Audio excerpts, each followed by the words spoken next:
ꯅꯨꯡꯁꯤꯕꯤꯗꯨꯅ Manipur entertainment ꯆꯦꯅꯦꯜꯕꯨ subscribe ꯑꯃꯁꯨꯡ like ꯇꯧꯕꯤꯔꯝꯃꯨ. ꯃꯌꯥꯝꯕꯨ ꯑꯍꯥꯟꯕꯃꯛꯇꯗ ꯀꯣꯛꯅꯣꯅ ꯈꯨꯔꯨꯝꯖꯔꯤ. ꯉꯁꯤꯁꯨ ꯑꯁꯦꯡꯕ ꯊꯣꯛꯈꯤꯕ ꯀꯤꯔꯕ ꯋꯥꯔꯤ ꯑꯃ ꯃꯌꯥꯝꯒꯤꯗꯃꯛꯇ ꯄꯨꯗꯨꯅ ꯂꯥꯛꯆꯔꯤ. ꯋꯥꯔꯤ ꯑꯁꯤ ꯂꯥꯟꯊꯣꯛꯆꯈꯤꯕ ꯃꯇꯝꯗ ꯁꯣꯏꯈꯤꯕ ꯂꯥꯟꯈꯤꯕ ꯌꯥꯎꯔꯕꯁꯨ ꯃꯌꯥꯝꯗ ꯉꯥꯛꯄꯤꯌꯨ ꯍꯥꯏꯖꯔꯤ. ꯐꯔꯦ ꯑꯗꯨꯗꯤ ꯃꯦꯝ ꯋꯥꯔꯤ ꯑꯁꯤ ꯍꯧꯅꯕ ꯇꯧꯖꯔꯒꯦ.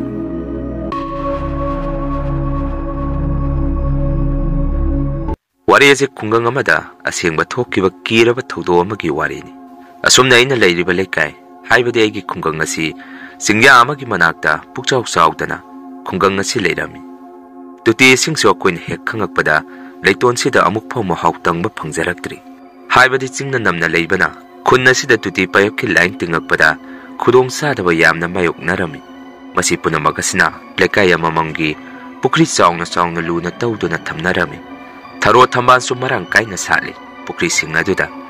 ꯑꯗꯨꯕꯨ ꯅꯣꯡꯃꯗꯤ ꯂꯩꯀꯥꯏꯒꯤ ꯄꯨꯈ꯭ꯔꯤ ꯂꯩꯔꯤꯕ ꯃꯥꯏꯀꯩ ꯑꯗꯣꯝꯗ ꯃꯤ ꯌꯥꯝꯅ ꯂꯥꯡꯕꯒꯤ ꯃꯈꯣꯜ ꯑꯃ ꯑꯩꯅ ꯌꯨꯝꯗꯒꯤ ꯂꯩꯔꯤꯉꯩꯗ ꯇꯥꯔꯛꯈꯤ. ꯃꯗꯨꯗ ꯑꯩꯁꯨ ꯀꯔꯤ ꯇꯧꯕ ꯌꯥꯎꯔꯕꯖꯥꯠꯅꯣ ꯈꯟꯅ ꯑꯩꯅ ꯇꯧꯔꯝꯂꯤꯕ ꯊꯕꯛ ꯑꯗꯨ ꯂꯣꯏꯁꯤꯜꯂꯝꯗꯅ ꯂꯝꯄꯥꯛꯂꯣꯝꯗ ꯆꯦꯟꯊꯣꯛꯑꯝꯃꯤ.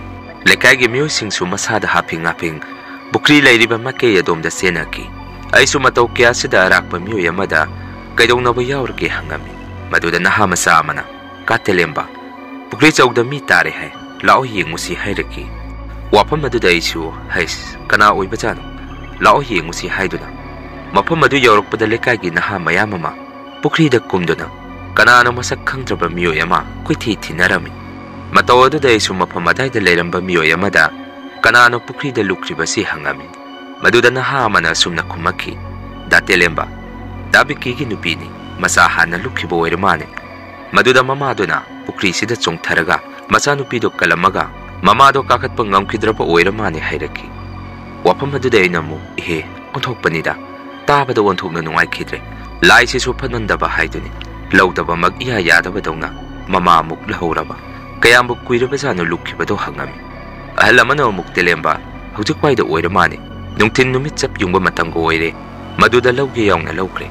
ꯐꯅꯁꯨ ꯀꯨꯏꯔꯦ. ꯄꯨꯡꯒꯥꯏ ꯑꯃ ꯐꯥꯖꯤꯜꯂꯛꯀꯗꯣꯔꯦ. ꯍꯧꯖꯤꯛꯐꯥꯎ ꯐꯪꯗꯦ. ꯑꯩꯗꯤ ꯊꯥꯖꯔꯛꯇ꯭ꯔꯦ" ꯍꯥꯏꯔꯛꯈꯤ. ꯏꯃꯨꯡ ꯑꯗꯨꯒꯤ ꯃꯤꯑꯣꯏꯁꯤꯡꯅꯁꯨ ꯄꯨꯈ꯭ꯔꯤ ꯃꯄꯥꯟꯋꯥꯏꯗ ꯂꯦꯞ ꯂꯦꯞꯇꯨꯅ ꯏꯁꯤꯡꯗ ꯂꯨꯞꯈ꯭ꯔꯤꯕ ꯅꯨꯄꯤ ꯑꯗꯨꯕꯨ ꯇꯦꯡꯊꯥꯗꯨꯅ ꯀꯞꯅ ꯂꯥꯎꯅꯕ ꯍꯧꯔꯛꯈꯤ. ꯃꯇꯧ ꯀꯌꯥꯁꯤꯗ ꯑꯩꯁꯨ ꯅꯨꯡꯉꯥꯏꯔꯛꯇꯕꯗꯒꯤ ꯐꯨꯔꯤꯠ ꯂꯧꯊꯣꯛꯇꯨꯅ ꯄꯨꯈ꯭ꯔꯤ ꯑꯗꯨꯗ ꯆꯣꯡꯊꯔꯝꯃꯤ. ꯅꯨꯄꯤ ꯃꯆꯥ ꯑꯗꯨꯕꯨ ꯊꯤꯕꯗ ꯃꯇꯦꯡ ꯄꯥꯡꯕꯤꯒꯦ ꯍꯥꯏꯗꯨꯅ. ꯇꯧꯕꯇꯕꯨ ꯂꯩꯀꯥꯏꯒꯤ ꯄꯨꯈ꯭ꯔꯤ ꯑꯗꯨꯁꯨ ꯏꯊꯥ ꯊꯥꯖꯗꯅ ꯌꯥꯝꯅ ꯂꯨꯔꯒ ꯂꯩꯔꯝꯃꯤ.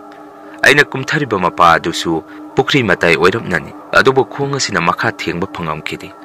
ꯏꯁꯤꯡ ꯑꯗꯨꯁꯨ ꯅꯤꯡꯊꯝꯊꯥꯒꯤ ꯃꯇꯝꯒ ꯑꯣꯏꯕꯒ ꯏꯁꯥꯗ ꯍꯦꯛ ꯊꯦꯡꯕꯗ ꯖꯤꯡ ꯖꯤꯡ ꯂꯥꯎꯔꯝꯃꯤ. ꯉꯥꯏꯍꯥꯛꯇꯤ ꯑꯩꯈꯣꯏ ꯃꯌꯥꯝꯁꯨ ꯄꯨꯈ꯭ꯔꯤ ꯑꯗꯨꯒꯤ ꯃꯇꯥꯏ, ꯌꯦꯠ ꯑꯣꯏ, ꯃꯌꯥꯏ ꯋꯥꯏꯐꯥꯎ ꯀꯣꯏꯊꯤ ꯊꯤꯅꯔꯝꯃꯤ. ꯐꯝꯍꯜꯂꯛꯇꯕꯗꯒꯤ ꯃꯌꯥꯝ ꯆꯪꯗꯅ ꯅꯨꯄꯥ ꯏꯟ ꯅꯨꯄꯤ ꯏꯟ ꯄꯨꯊꯣꯛꯅꯔꯒ ꯈꯣꯟꯕ ꯐꯥꯎ ꯌꯧꯅꯔꯛꯈꯤ. ꯐꯅ ꯃꯁꯤ ꯑꯣꯏꯗꯨꯅꯁꯨ ꯄꯨꯈ꯭ꯔꯤ ꯑꯗꯨꯗꯤ ꯌꯥꯝꯅ ꯂꯨꯕꯅ ꯃꯔꯝ ꯑꯣꯏꯔꯒ ꯃꯌꯥꯝꯁꯨ ꯌꯥꯝꯅ ꯋꯥꯅ ꯊꯤꯅꯔꯝꯃꯤ. ꯑꯗꯨꯕꯨ ꯀꯣꯟꯅꯗꯤ ꯑꯉꯛꯄ ꯑꯀꯤꯕ ꯃꯇꯧ ꯑꯃꯗ ꯏꯁꯤꯡ ꯃꯌꯥꯏ ꯑꯗꯨꯗꯒꯤ ꯏꯈꯪ ꯈꯪꯍꯧꯗꯅ ꯊꯝꯕꯥꯜ ꯑꯉꯥꯡꯕ ꯑꯃ ꯇꯥꯎꯈꯠꯂꯛꯇꯨꯅ ꯊꯝꯕꯥꯜ ꯑꯗꯨ ꯇꯞꯅ ꯇꯞꯅ ꯇꯥꯎꯔꯒ ꯆꯠꯂꯒ ꯃꯐꯝ ꯑꯃꯗ ꯆꯨꯞ ꯂꯥꯎꯅ ꯏꯈꯪ ꯈꯪꯍꯧꯗꯅ ꯂꯨꯞꯈꯤ. ꯃꯇꯧ ꯑꯗꯨꯗ ꯃꯌꯥꯝꯁꯨ ꯀꯤꯕꯣꯏ ꯂꯥꯛꯄꯣꯏ ꯑꯁꯨꯝꯅ ꯍꯥꯏꯅꯔꯛꯈꯤ. ꯍꯧꯖꯤꯛ ꯊꯝꯕꯥꯜ ꯑꯁꯤꯅ ꯂꯨꯞꯈꯤꯕ ꯃꯄꯥꯗ ꯑꯃꯨꯛꯇꯒ ꯑꯔꯣꯏꯕ ꯑꯣꯏꯅ ꯃꯌꯥꯝ ꯆꯪꯗꯅ ꯊꯤꯁꯤ. ꯃꯐꯝ ꯑꯁꯤꯗ ꯍꯛꯆꯥꯡ ꯑꯗꯨ ꯂꯩꯔꯝꯒꯗꯕ ꯃꯥꯜꯂꯤ ꯍꯥꯏꯅꯔꯛꯈꯤ. ꯃꯗꯨꯗꯒꯤ ꯄꯨꯈ꯭ꯔꯤꯗ ꯀꯨꯝꯃꯤꯕ ꯑꯩꯈꯣꯏ ꯄꯨꯟꯅ ꯃꯤꯑꯣꯏ 10ꯃꯨꯛ ꯊꯝꯕꯥꯜ ꯑꯗꯨꯅ ꯂꯨꯞꯈꯤꯕ ꯃꯄꯥ ꯑꯗꯨ ꯇꯝꯅ ꯃꯌꯥꯝ ꯆꯪꯗꯨꯅ ꯑꯃꯨꯛ ꯊꯤꯔꯝꯃꯤ. ꯇꯟꯖꯥ ꯑꯗꯨꯗ ꯑꯩꯒꯤ ꯈꯣꯡ ꯃꯄꯥꯗ ꯀꯔꯤꯅꯣ ꯄꯣꯠꯁꯛ ꯑꯃꯅ ꯁꯨꯝ ꯊꯦꯡꯉꯛꯄꯒꯤ ꯃꯑꯣꯡ ꯃꯇꯧ ꯑꯃ ꯑꯩꯉꯣꯟꯗ ꯐꯥꯎꯔꯛꯈꯤ. ꯃꯇꯧ ꯑꯗꯨꯗ ꯑꯩꯁꯨ ꯑꯃꯕꯨ ꯑꯣꯏꯔꯦ ꯑꯃꯕꯨ ꯑꯣꯏꯔꯦ ꯀꯔꯤꯅꯣ ꯑꯃꯨꯛꯇꯗꯤ ꯌꯦꯡꯒꯦ ꯍꯥꯏꯗꯨꯅ ꯏꯔꯨꯞꯄꯒ ꯃꯈꯥꯗ ꯌꯦꯡꯉꯨꯕꯗ ꯊꯋꯥꯏ ꯌꯥꯎꯗ꯭ꯔꯕ ꯃꯧ ꯅꯍꯥ ꯑꯗꯨꯒꯤ ꯑꯁꯤꯕ ꯍꯛꯆꯥꯡ ꯑꯗꯨ ꯑꯩꯅ ꯊꯦꯡꯅꯔꯛꯈꯤ. ꯃꯗꯨꯗ ꯑꯩꯁꯨ ꯏꯁꯥꯗ ꯇꯨ ꯈ꯭ꯌꯥꯎ ꯈ꯭ꯌꯥꯎ ꯂꯥꯎꯅ ꯆꯣꯡꯉꯛꯇꯨꯅ "ꯍꯛꯆꯥꯡ ꯑꯗꯨ ꯁꯤꯗ ꯂꯩꯔꯦ. ꯑꯩꯅ ꯊꯦꯡꯅꯔꯦ. ꯃꯌꯥꯝ ꯑꯩꯒꯤ ꯏꯅꯥꯛꯇ ꯑꯃꯨꯛꯇ ꯆꯪꯕꯤꯔꯛꯑꯣ" ꯍꯥꯏꯗꯨꯅ ꯂꯥꯎꯔꯝꯃꯤ. ꯑꯁꯨꯝꯅ ꯃꯌꯥꯝ ꯆꯪꯗꯨꯅ ꯅꯨꯄꯤ ꯑꯗꯨꯒꯤ ꯊꯋꯥꯏ ꯌꯥꯎꯗ꯭ꯔꯕ ꯍꯛꯆꯥꯡ ꯑꯗꯨ ꯃꯌꯥꯝ ꯆꯪꯗꯨꯅ ꯄꯨꯈ꯭ꯔꯤ ꯑꯗꯨꯗꯒꯤ ꯂꯧꯈꯠꯂꯛꯈꯤ. ꯃꯇꯧ ꯑꯗꯨꯗ ꯂꯩꯀꯥꯏꯒꯤ ꯃꯤꯑꯣꯏꯁꯤꯡꯁꯨ ꯀꯞꯄ ꯂꯥꯎꯕ ꯇꯧꯅꯔꯛꯈꯤ. ꯈꯔ ꯑꯃꯅ ꯑꯃꯨꯛ ꯂꯥꯏꯅ ꯂꯧꯕꯅꯤ. ꯉꯁꯤ ꯉꯔꯥꯡ ꯄꯨꯈ꯭ꯔꯤ ꯑꯁꯤ ꯃꯅꯤꯟ ꯈꯔ ꯅꯥꯏ ꯍꯥꯏꯅꯔꯤꯕꯁꯤꯗꯤ ꯁꯤꯒꯤ ꯑꯣꯏꯔꯦ ꯑꯣꯟꯊꯣꯛꯄꯅꯤ. ꯅꯨꯡꯉꯥꯏꯇꯦꯗ ꯁꯣꯟꯅꯔꯝꯃꯤ. ꯃꯗꯨꯗꯒꯤ ꯑꯩꯁꯨ ꯃꯇꯧ ꯑꯗꯨ ꯌꯦꯡꯕ ꯉꯝꯃꯛꯇꯕꯗꯒꯤ ꯌꯨꯝꯗ ꯍꯜꯂꯛꯑꯝꯃꯤ. ꯏꯃꯥ ꯕꯕꯥꯅꯁꯨ ꯀꯅꯥꯅ ꯄꯨꯈ꯭ꯔꯤꯗ ꯂꯨꯞꯈ꯭ꯔꯦ ꯍꯥꯏꯔꯤꯕꯁꯤ ꯐꯪꯉꯕ꯭ꯔꯥ ꯍꯪꯉꯛꯈꯤ. ꯃꯗꯨꯗ ꯑꯩꯅ ꯌꯥꯝꯅ ꯅꯨꯡꯉꯥꯏꯇꯅ ꯑꯁꯨꯝꯅ ꯈꯨꯝꯃꯤ. "ꯐꯪꯉꯦ ꯏꯃꯥ. ꯑꯩꯁꯨ ꯅꯨꯡꯉꯥꯏꯔꯛꯇꯕꯗꯒꯤ ꯀꯨꯝꯃꯒ ꯄꯨꯟꯅ ꯊꯤꯃꯤꯟꯅꯔꯝꯕꯅꯤ. ꯍꯧꯖꯤꯛꯇꯤ ꯐꯪꯉꯤ. ꯑꯗꯨꯕꯨ ꯀꯟꯕꯗꯤ ꯉꯝꯍꯧꯗ꯭ꯔꯦ. ꯏꯁꯤꯡ ꯃꯅꯨꯡꯗ ꯂꯩꯈꯤꯕꯗꯨ ꯈꯔ ꯀꯨꯏꯈꯤꯗꯅ" ꯍꯥꯏꯔꯝꯃꯤ. ꯑꯩꯒꯤ ꯋꯥꯐꯝ ꯑꯗꯨꯗ ꯏꯃꯥꯅ ꯑꯃꯨꯛ "ꯏꯍꯦ, ꯅꯨꯡꯉꯥꯏꯇꯦꯗ. Nangdi nasado maiga okthoga yumda changakpa yadro hairaki. Aina amuk ima inge. Ai maiga okthoktre. Ising batil ama chaitharaga manungda changani. Ngasai akhoi na isingda leirubadu phana kuira phawni. Hujig ai isase ingbada yadre. Maiga kona okthoasi haiduna. Ai chu ising batil ama isada chaitharaga imungda changami. Masigi matung numidang wairam taksalakpa daida isase sagalu yaraktabadagi. Akhoi lekage bendar amada changaga yu glass ama ani chingami. Mafam adudasu ngasai isingda lupaga sikiba nupi adugi wari ngakta sanarami. Aisu makoina sanariba wari sing adu suruk masay masingaga ngayak taaduna lay. Matam aduda siriba nupi adugi yumthangnaba miyoy amana asumna hairaki. Khangde laina lawbubu oirasu nungdi nungaiti. Magi nupana haibada nupi aduna hinglingay matamdasu mamang mahada ipak yay gumada chatlagada lay haiduna magi nupadasu paw tamami hay. Kuiraba zanida magi thawaiche pukri aduda kaupa hainaram. Ngahakti isu makoina sanariba wari sing adu ngahak tumina taramlaga yumda amuk halami. Aina layriba khungang asisu chingyaga nakpaga ayuk numidangsi ningthamdagi matamda lechin yamna tharami ingsu yamna ingami. Maduna lambian sorokta maigumba mathalaga chatrabadi mami sami miyoy amaga lambian na chalamagadi isada amana amabu pukhangda khangnazarami. Numidadasu ay lechin tharaba marakaduda yumda halami.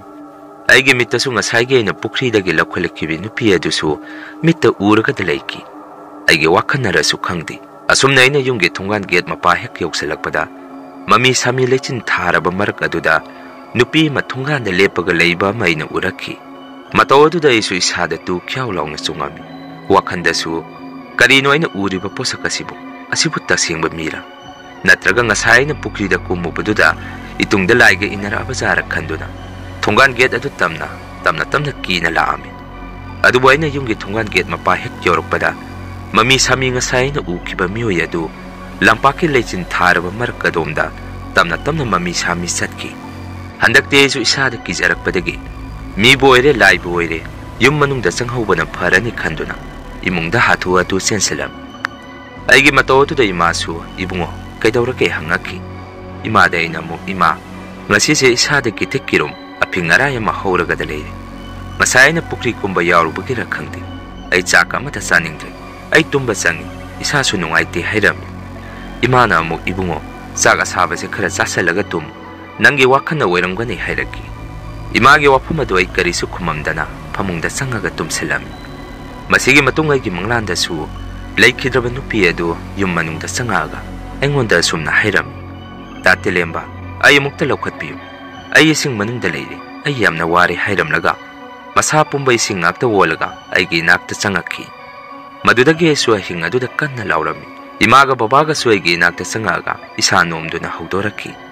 Ay su apingaray amaga loinana ima aygi mangda asibadu laami.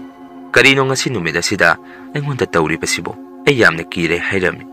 Imana mo ibungo karisu tawroise ima mayok thokpigi. Ngasay na nangonda haidra nasado mayok tho haidana. Natungda tinmu laymu inara amasu may haibasi isada oktho horabadi kharadi saphabani. Farese ima mayok thokpigi nasado su tarien tawraga kitokningbadi. Adubu numidang oibana imasu hekpa chatpa tale haiduna maipu amada imana may brang hawgalaga aybu kantho halami. Madudagi isada khara nungairaki. Nong hek nganbagasu imana ingonda ibungo nasadubu karisu tawdrabara hangaki. Aina mo ima karisu tawdre.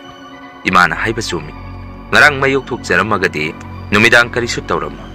Hayengkhaide ay yawjararoy adugumba thabakka amata hairami.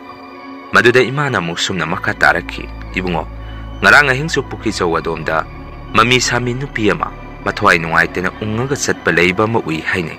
Khangdra tawrisi mage sorat deba karma loidri phawdi kharadi tamnarani hairaki. Asumna laikhidraba nupi adugi mathaw mangam sorat sondri phawdi thawai aduna tacheng pukri manakadomda lekai miyamna chatpa thingnarami. Haujikti pukri ge sing adusu mayamna loina situami. Tawbaduba koi khulgi oinadi pukri adu ising sitokjarabasu atopa pukri ama lei. Maduna kaya thuduknadi waningai oiramdi. Nupi aduna irak naraga sikiba pukri aduna chingkhongdagi khara chathoraaga lei. Pukri amasu chingkhong mayada leirami. Haujikti lekai ki miyoi pumba chingkhong mayada leiba pukri adomdagi oina ising sizinaba hawrami.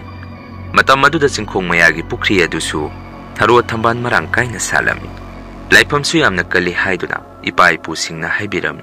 Adubu nongmadi thamban heke haiduna lekaigi lesabi masa khara pukri aduda thamban heknaba khutna lamingai ising aduda mamangda leikidaba nupi adugi mami tari haiduna angang lesabi sing adu law khongbu tawraga mayumda chenarakhi lekaigi ahan singnasu angang lesabi masa sing aduda yamna ngangami karigino nakhoina namai adu kyamna thaglibadi mayam kinaba nakhoi khara manaraga seran turan bawa mayam ma haijalibadi matung manaw nakhoi pukri da thamban hekpa sangba yaroi ngangami angang sing adu so ahan sing na ngangbadagi karimata khumdi tumin lei adubo nongmagi lekaigi mioi singna pukri aduda ising sokpada leikidraba nupi adugi sakpam isingda mami tai haiduna ising yanaba kolle patra huntok omaga yamna pakhatna senarakhi handakti mayamsu khara kiba hongnarami khungi ahalaman singnasu matam kharadi pukri adomda ising sokpa changukhinu laitin amukta khuram thokkige haiduna matam kharagi oina mafam adomda miyoi amata changhalamdi maiba maibi tawraga lai khurambada su sumna hairaki mafam asita leiriba pukri ani si isen pham amata oi mari thongne madunani thawai aduna pukri asomda mathi phongi basi adubu karisu khalunu tha amamuk pukri asigi phaungnariba irilani si matam khara lai khuramaga thingbiramagi madudagi karisu tawraro adubu mathangi sahi ki thaloramdaida nakhoi kara sekselu pukri sida angang nubina kumaga iroiba amadi tharo thamban henganu isora sina makha tana mi kaukhini nakhoi sekselu hairami masigi matung lai hek khuram khibadagi thawai adusu amuk khana isingda mami tarambadu phaki tawbadabu mathangi sahi ki thaloramdaida lekai gi nupi masa amasu thamban hiubadagi pukri aduda luptuna irangna duna siki maduna haujipo khoi khulasida leiba pukri ani sida hauba tharo thamban miyoi amatana heknadi adubo hana laida katnaba nongma walingai haijaraga hekjarabadi mahi chawi haine kariguma maram chadana he urabadi miyoi adu afaba oigande pukri ani dugi manaktasu lekai gi miyo singna lammamadagi mitop laga hektanaba haiduna mayak singna signboard ta tharo thamban hekpiganu thai masini mayam ngasigi rian horror story mathangi wari thagalakpada mayam punamuk thengnarasi ngasigi di mayam dagi kainaraba video lawjari